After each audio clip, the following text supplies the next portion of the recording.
তো বিকেলবেলায় চলে এসেছি ছাদে। ছাদের গাছগুলোর কী অবস্থা আমি প্রতিদিনই একটা টাইমে এসে দেখে যাই।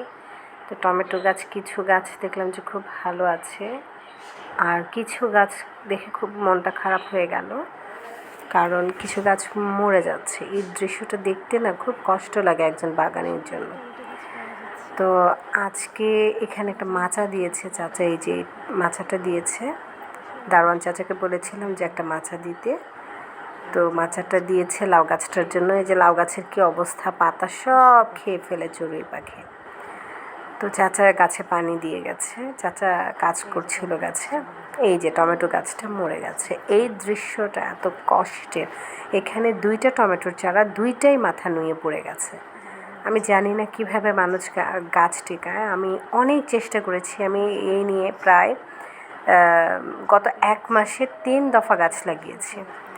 সো আমি গাছ টিকাতে পারি না। এই যে এখন আবার নতুন করে টমেটোর চারা তুলতে দিয়েছি, বীজ লাগিয়েছি, জাল দিয়ে ঢেকে দিয়েছি।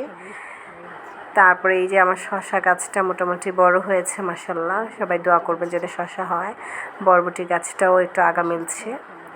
ডালিম গাছটাতে উঠেছে বরবটি গাছটা, আলহামদুলিল্লাহ। দেখা যাক কী হয়। শিম গাছটা তো দেখে হেলদি লাগছে, আমি জানি না কী হয়।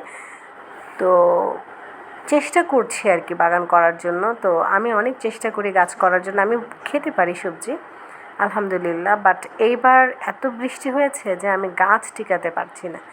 এই নিয়ে 3 টাইমস আমি গাছ কিনেছি, লাগিয়েছি, আর বীজ লাগালেই সেই বীজ সব পাখিরা খেয়ে ফেলে। তো এই যে আমার সব ড্রাম রেডি হয়েছে। কিছু কিছু ড্রামে অলরেডি সবজি চারা বসে গেছে, আর কিছু কিছু ড্রাম খালি রেখেছি, এগুলোতে আমি বীজ করে দেন চারা করব।